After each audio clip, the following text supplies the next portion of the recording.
Salut les coureurs, ici Hugo et bienvenue dans un nouvel épisode d'Au-delà du mur. Aujourd'hui on s'attaque à un sujet que vous connaissez toutes et tous trop bien, les courbatures. Vous savez, cette sensation de jambes en béton 2 jours après une sortie intense ou une reprise après une pause.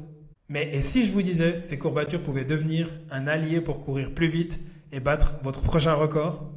Restez bien jusqu'au bout parce que je vais vous partager 3 conseils pratiques, dont un basé sur des études scientifiques récentes de 2026 et mon astuce perso qui a changé ma saison 2025.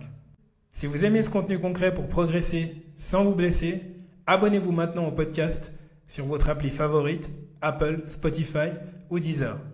C'est gratuit, ça prend 10 secondes et ça m'aide énormément à vous proposer d'autres épisodes comme celui-ci. Commençons par le début. Qu'est-ce qu'une courbature ? Scientifiquement, on parle de DOMS, Delayed Onset Muscle Soreness. Ce sont des douleurs musculaires qui apparaissent 24 à 72 heures après un effort, surtout si cet effort est nouveau, intense ou excentrique comme la descente lors d'un trail ou d'un semi-marathon. Concrètement, quand vous forcez un peu plus que d'habitude, vos fibres musculaires subissent des micro-lésions. Votre corps réagit par une inflammation pour réparer ces fibres. C'est ce processus de réparation qui crée la douleur. Le piège, beaucoup de coureurs pensent que pas de douleur, pas de progrès. Faux. Une douleur trop forte est souvent le signe que vous avez trop forcé sans écouter votre corps. Et là, le risque de blessure, tendinite, claquage, il explose. L'objectif, c'est pas d'éliminer toute sensation, mais de gérer l'intensité pour que la récupération soit rapide et vous permette de reprendre l'entraînement sereinement. Premier conseil, et le plus important, apprenez à vous écouter. Je sais, c'est facile à dire quand on a un agenda chargé et qu'on veut absolument valider sa séance prévue.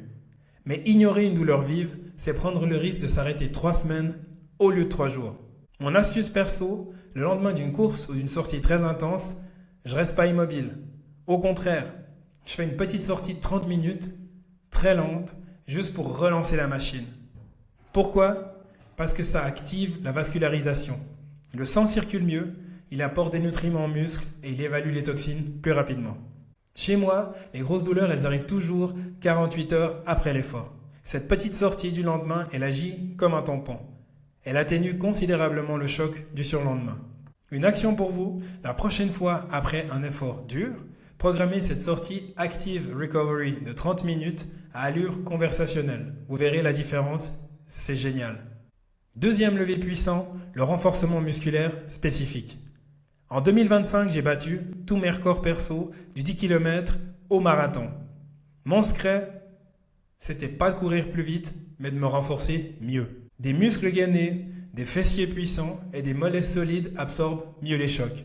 Résultat, moins de micro-lésions, donc moins de courbatures après l'effort. Pas besoin de passer 2 heures en salle. 2 séances de 20 minutes par semaine suffisent. Vous faites des squats, des fentes, du gainage et des sauts légers.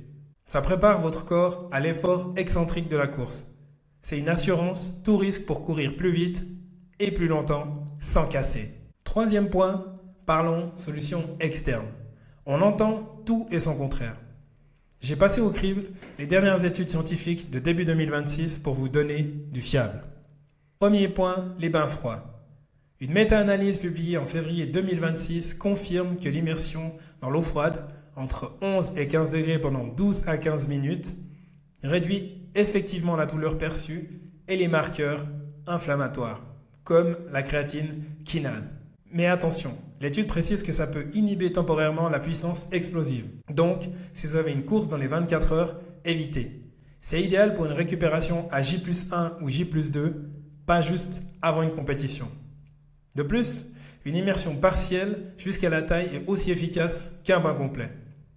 Deuxième point, les massages et rouleaux vibrants. Une autre étude de 2026 sur des coureurs expérimentés a comparé le rouleau vibrant, le rouleau classique et les étirements. Verdict, aucune différence majeure sur la récupération physiologique à 48 heures. Cela dit, si le massage vous fait du bien, vous fait vous sentir moins raide psychologiquement, foncez. Le troisième point, le curcuma. C'est la surprise de l'année. Une revue montre que la prise de curcuma, souvent associée au poivre noir pour l'absorption, réduit significativement les douleurs musculaires et l'inflammation après un effort excentrique. C'est une piste naturelle intéressante à tester en complément, surtout sur des cycles d'entraînement chargés.